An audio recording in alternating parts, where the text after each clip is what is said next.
Hey everyone, Savage here. We are in a survival horror renaissance, and I'm loving every minute of it. Survival horror is one of my favorite genres, and Resident Evil 4 is my favorite game of all time. What a time to be a gamer nerd. Please remember to like and subscribe if you like this informative review content. Disclaimer, footage is taken directly from New Game Plus gameplay on professional difficulty, and also the newly added Mercenaries mode. There are no story spoilers, but some of the weapons showcased won't be unlocked until later in the game. Now let's begin. Capcom has done it again. They somehow took my favorite game ever made and improved it in almost every aspect, bringing the survival horror staple to new and old audiences alike in beautiful HD.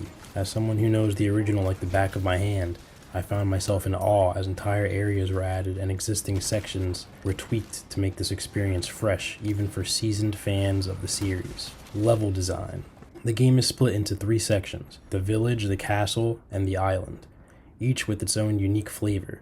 Capcom brilliantly recreated each level from the ground up. They somehow managed to maintain the overall essence that made this game great, while simultaneously expanding on certain areas.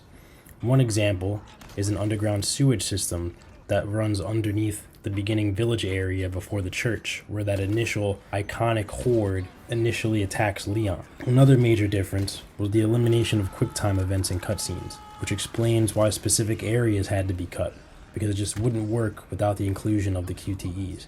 I don't mind these changes because for every area taken away, a new area was added that allows both these titles to shine in their own individual eras. Combat. The combat feels fresh and exciting with the newly introduced crouch button and parrying system. The crouching element gives Leon some stealth options when dealing with enemies, even if the game is mainly focused on action combat. The knife can now break, forcing you to really think about how you want to utilize its slashing and parrying capabilities. This adds another layer of complexity to the inventory management that survival horror truly depends on. Leon can also simply smash boxes open with the X button, or A button if you play on Xbox for some reason, without having to bring out the knife, which was a welcome change to this updated resource management formula. Combat is as fluid as ever, especially because Leon can switch weapons on the fly without having to open your attach case every single time you want to swap between your pistol and your shotgun. The enemies are faster and smarter, which contributes to more tense action sequences that really test the dynamics of the action. It was so satisfying to headshot an enemy, hit him with the iconic Leon kick, and then quickly do a 180 spin and blow through a horde of enemies with a shotgun or SMG. A few new enemies were also added to this entry, and they quickly felt right at home, making me wonder how I went all of these years without them. Story, characters.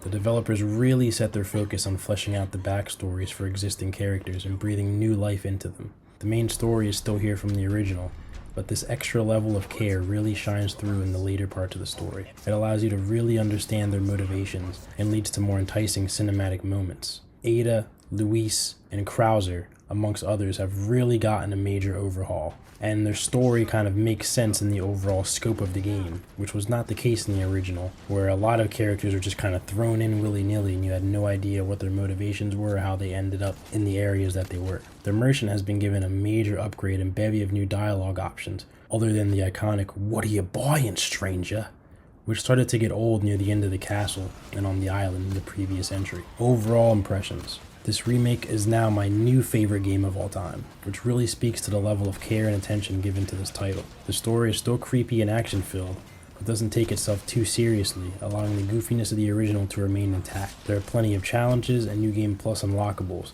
that make me want to replay this game multiple times, even though I beat the original Resident Evil 4 7 times. This game is absolutely worth the price of admission for any survival horror game fan out there. Capcom needs to know that we support these remakes, and hopefully they will get the memo and rebuild the Resident Evil 5, Code Veronica, and Resident Evil 0 from the ground up to help bring these classic horror titles to the HD era. I guarantee you will be blown away by this game, and that you will thoroughly enjoy your 15 to 20 hour journey through the plagas-ridden Spain. I highly recommend for any fan of third-person action games. For more gaming content, please like this video and subscribe to my channel, 8-Bit Driver. Time to get it. Sauce o'clock. Alright, until next time, peace out, guys.